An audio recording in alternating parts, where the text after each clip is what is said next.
इस कथा को सुनना।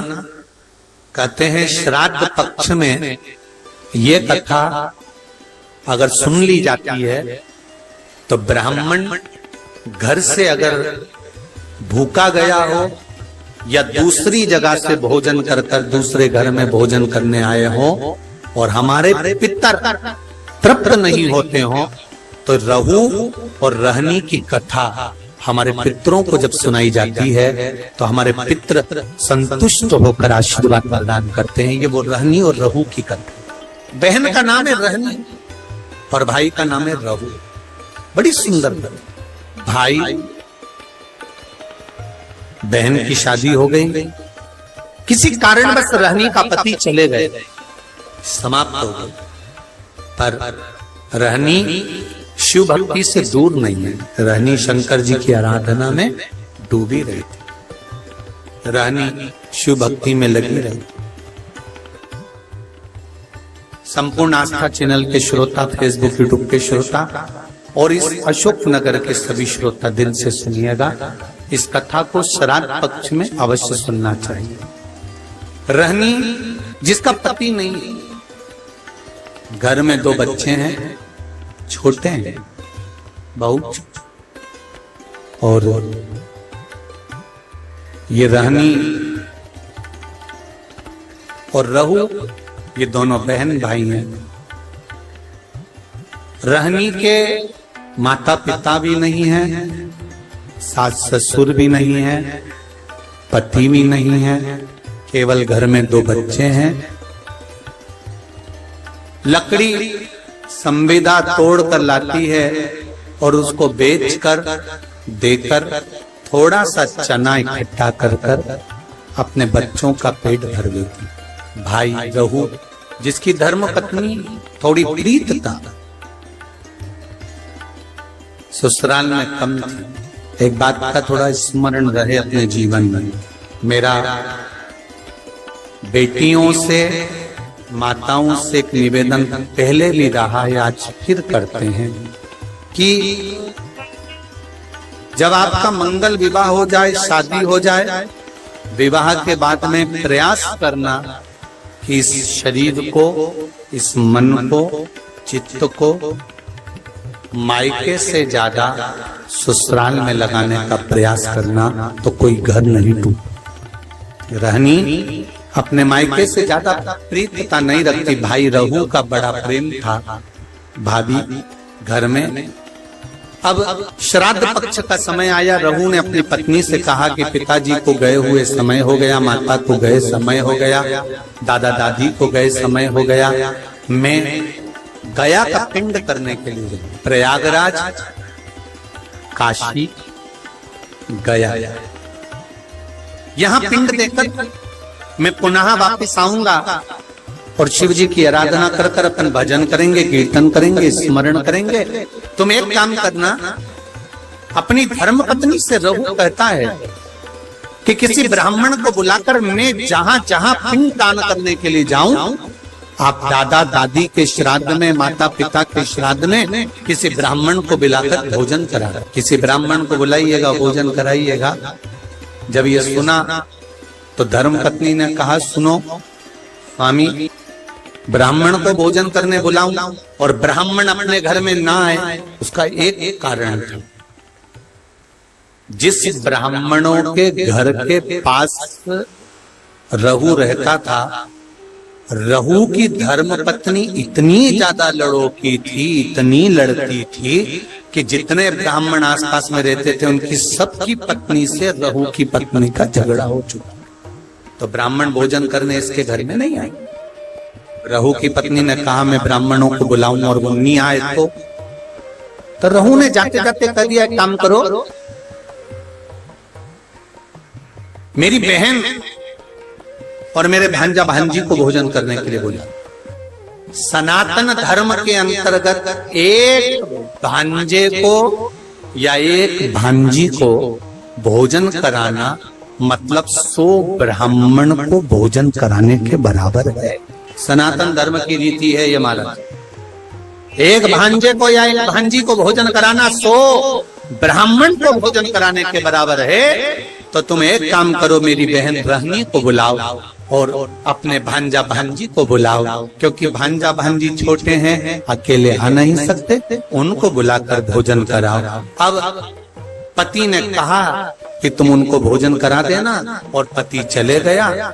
धर्म पत्नी इतनी विचित्र थी कि उसने अपनी ननंद को बुलाया तो सही, पर भांजा भांजी को मना करवा दिया कि उनको लेकर मत आना, और भोजन करने के लिए ननंद को नहीं बुलाया, भोजन का काम करने के लिए ननंद को बुलाया, और निमंत्रण मायके वालों को दे दिया कि श्राद्ध में मेरे दादाजी का श्राद्ध है, माता पिता का श्राद्ध है, आप सब आओ।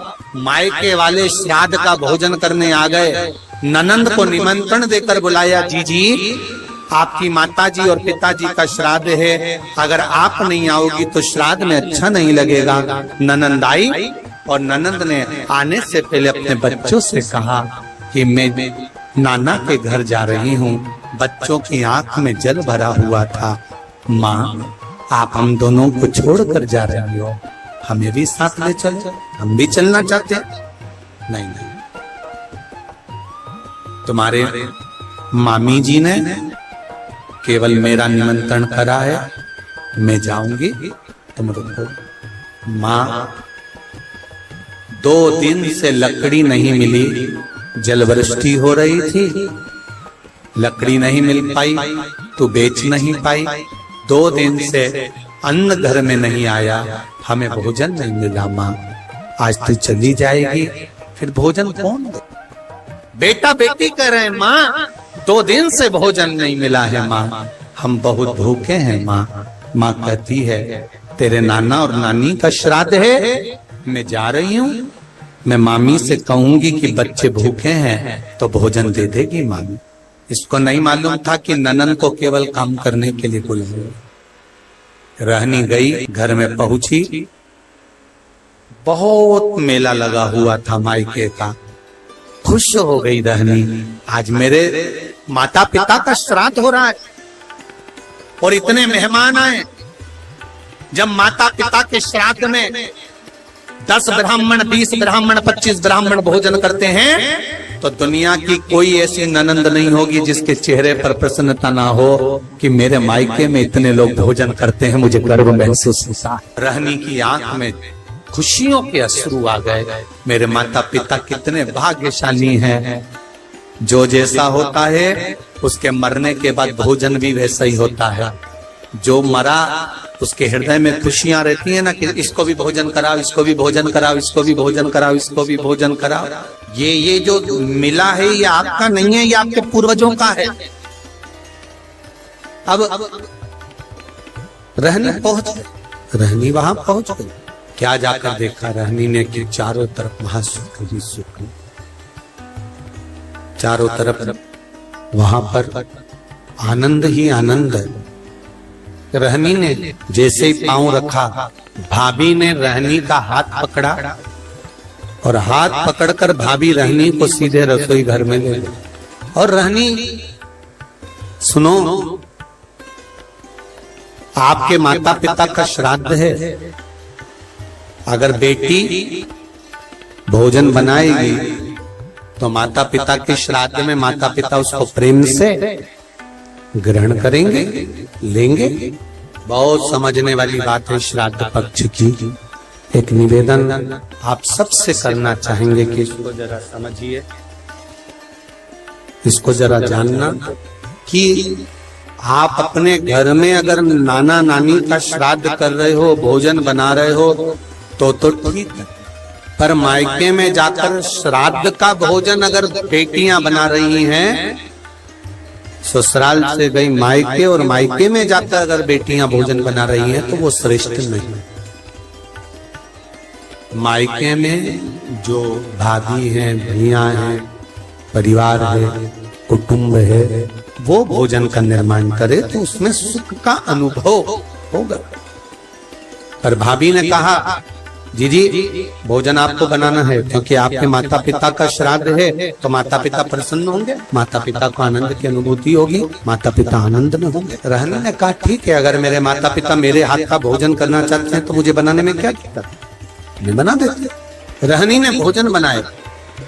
बेटी इंतजार कर रही है कि ब्राह्मण आएंगे मैं भोजन परोसूंगी, और ब्राह्मण आए तो मैं भोजन परोसूं, इसका इंतजार बेटी को हो रहा था। पर रहनी ने देखा ना कोई ब्राह्मण आया, ना कोई संत आया, ना कोई सदगुरु आया, ना कोई वहां भोजन करने के लिए पहुंचा।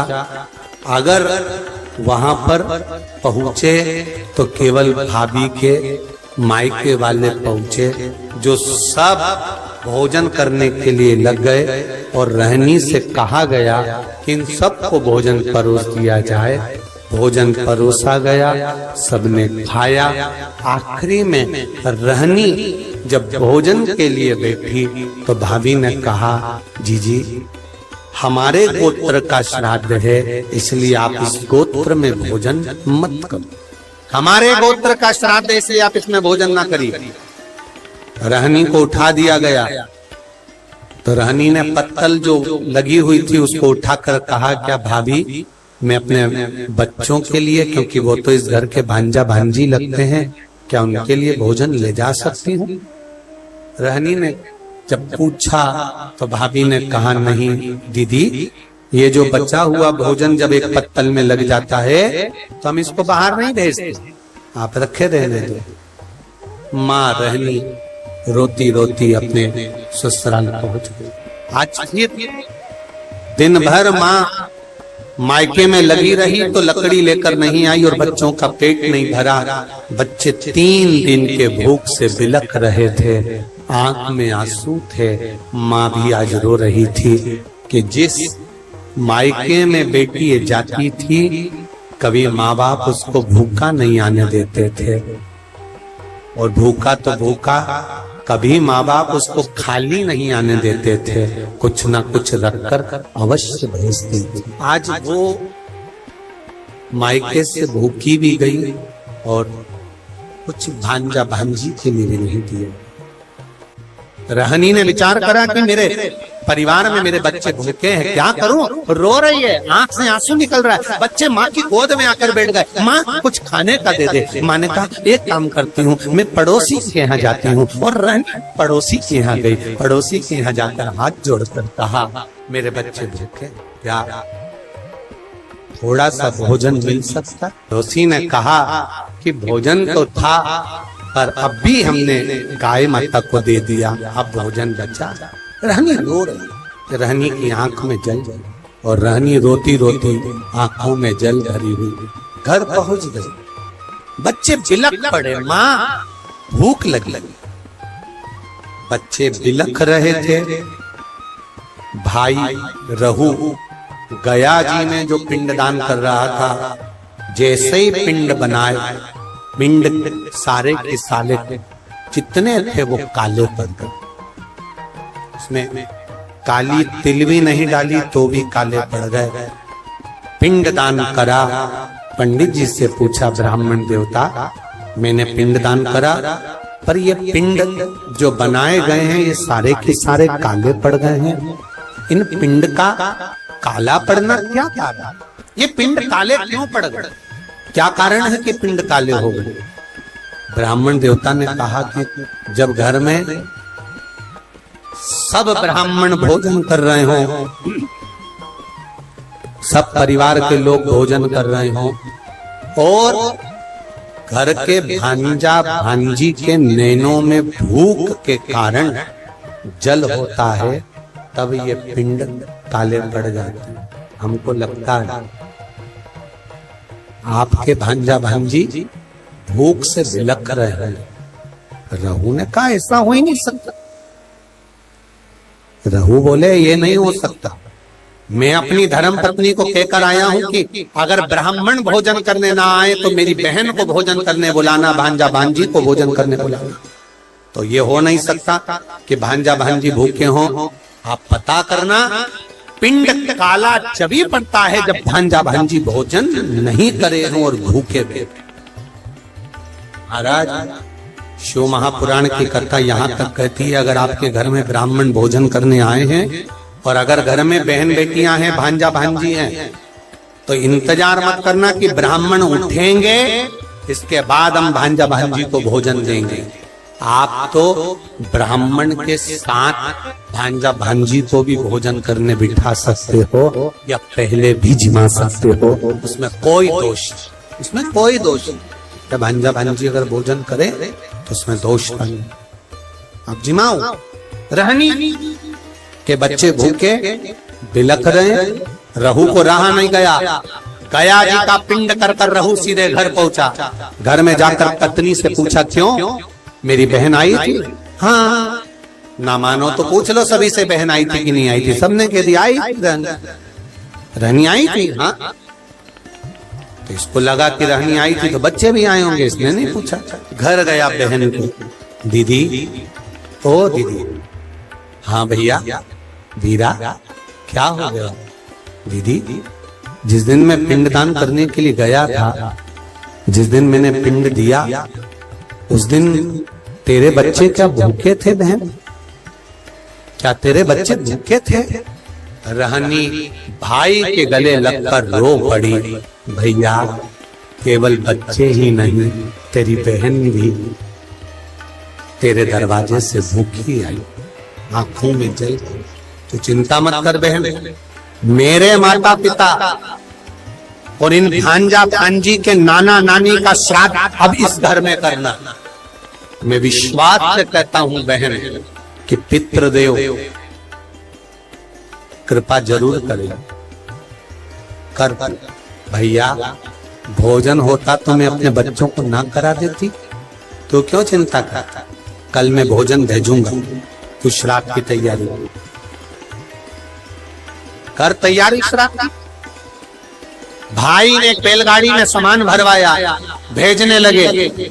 जैसे ही बैलगाड़ी में सामान भरकर भेजा, पत्नी ने पूछ लिया, इतना सारा आटा चावल शक्कर घी कहाँ जा रहा है? पति ने कह दिया, सारा की सारा मायके वालों को थोड़ा सा घाटा लग गया तुम्हारे, तो उनके यहाँ भेजा जा रहा है। अब मायके वालों का कहकर वो सामान सारा की सारा भेज दिया बहन के घर में। बहन के घर में सामग्री तो पहुंच गई, पिंड की श्राद्ध की तैयारी हो गई। भोजन करने के लिए ब्राह्मण संत साधु भी आ गए, भोजन किया। जब आखिरी का दिन था, अमावस्या का दिन, आर्यमा स्वामी जब पितरों को लेने के लिए आए, सब पितर इकट्ठे हुए। सबसे पूछा गया, आपको श्राद्ध पक्ष में अच्छे से भोजन तो मिला? आर्यमा स्वामी सबसे पूछते हैं, सबको भोजन तो मिला? सबने हाथ ऊंचे कर कर कहा, आर्यमा स्वामी, हम पितरों को अपने अपने घर में भरपेट भोजन मिला। पर रहनी के माता पिता की आंख से आंसू बहे। रहनी कि माता पिता की आंख से आंसू बह रहे हैं। रहनी के माता पिता रो रहे थे तो पूछा, पितरों के स्वामी आर्यमा ने, क्या बात है, आप रो रहे हो? आपकी आंख में से आंसू गिर रहे हैं? क्या हुआ, क्यों रो रहे हो? रोने का कारण क्या है? कहा, मेरे बेटे के घर गई थी भोजन करने के लिए, पर वहां तो मायके वाले जिम रहे थे तो भोजन नहीं मिला। पंचमी का श्राद्ध था हमारा, हम गए थे, भोजन नहीं मिला। तो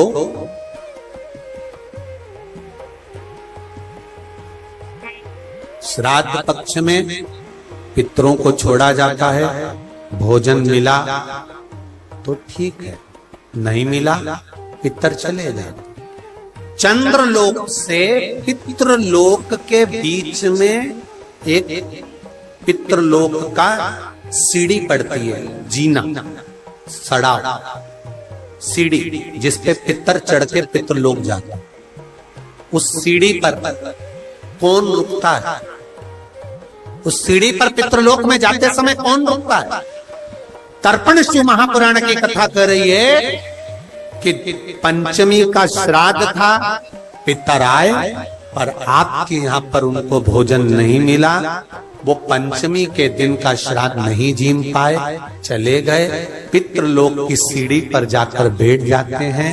अंदर जो पितर जाते हैं, वो पितर जब अंदर जाते हैं, जाने के बाद बात करते करते जाते हैं कि हमारे बेटे ने हमको खीर खिलाई, हमको पूड़ी खिलाई, और उनके मुख से जो राल टपकती है, तो जो पितर भूखे रह जाते हैं वो पूरा साल उनकी राल को चाटते हैं और बद्दुआ देते हैं कि हमारे बेटे 5-5, 4-4, 3-3, 2-2 इतने बेटे और हमको भूखा छोड़ दिया।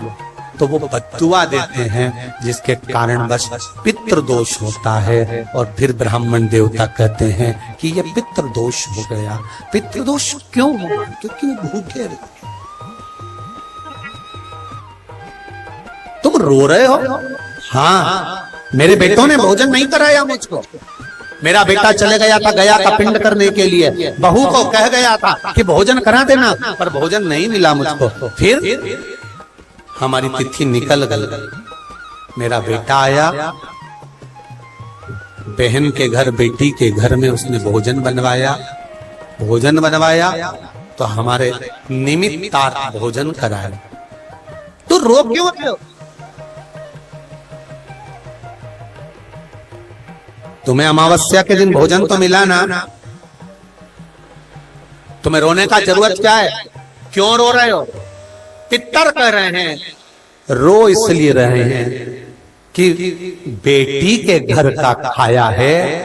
अगर शास्त्र कहता है कि बेटी के यहाँ का खा लो तो वैकुंठ निवास नहीं मिलता, तो हमें क्या निवास मिलेगा? शिव महापुराण की एक बात अच्छे से सुन लेना। अगर बेटी कमा रही है, बेटी समझदार है, आपने बेटी को अपने पांव पर खड़ा करा है और बेटी में विद्वत्ता है, और बेटी अगर कमा रही है, समझदार है, उसको कमाने के लायक तुमने बना दिया, या बेटी का घर तुमने अच्छा ढूंढा, जमाई अच्छा ढूंढा, लड़का अच्छा ढूंढा जो बेटी को स्नेह वश रखता है, तो ऐसी बेटी के घर का खा भी लोगे तो नरक नहीं जाओगे, बेटी प्रसन्नता में। बेटी प्रसन्नता में खिलाती, बेटी के घर का भोजन। हाँ, मैंने किया है, तो मैं पितृलोक में कैसे, किसको मुंह दिखाऊंगी? मैं पितृलोक में कैसे जाऊंगी? कहा आर्यमा स्वामी ने, घबराओ मती, तुम्हारी बेटी के घर में तुमने भोजन किया है, पर बेटी के घर में भोजन किया तो वो भोजन तुम्हारे बेटे ने ही भेजा था, बस धर्म पत्नी को नहीं बताया था। पहुंचा तो था, चिंता ना करिए। बेटी के घर में श्राद्ध हुआ है तो भांजा भांजी ने नाना नानी का श्राद्ध करा है। सनातन हिंदू धर्म में जब गया जी में पिंड देने जाते हो, तर्पण करने जाते हो, पिंडदान करने जाते हो, तिलांजलि करने जाते हो, तो आज भी सनातन हिंदू धर्म में माता पिता के नाम के साथ में, दादा दादी के नाम के साथ में पूछा जाता है नाना नानी का नाम। बोलो सही है कि गलत है? नाना नानी का नाम बोलिए, पर नाना नानी का नाम बोलिए, वहां बुलाया जाता। नाना नानी के घर का भी अगर भांजा भांजी अगर कर रहे हैं, श्राद्ध पक्ष मिलेगा अवश्य। तो क्या हमें भोजन मिला है? हाँ, हम आशीर्वाद दे दें। रुको, रहनी शाम के समय दिया लगाने आई हूँ, उसके बच्चों को ले कुछ ऐसा दे देना, कुछ ऐसा दे देना कि रहनी को लकड़ी नहीं बेचना पड़े और बच्चों को भूखा नहीं देना पड़े। रहनी शाम को दिया लेकर पहुंची घाट पर, जहां पर पितृ जल का प्रतीक्षा कर रहे थे, पानी पीने की तैयारी में थे, और पिता पानी का आचमन कर रहे थे। आर्यमा स्वामी ने आवाज लगाई, चलिए चलने की तैयारी करिए, और अपने अपने घर के बच्चों को जिन जिन के यहाँ पर भोजन करा है उनको आशीर्वाद प्रदान करो। रहनी आंख में आंसू भरी, रहनी आई, रहनी ने आकर दीप अपने बच्चों से कहा आप लगाओ दीप। कहा माँ आप दिया नहीं लगाओ?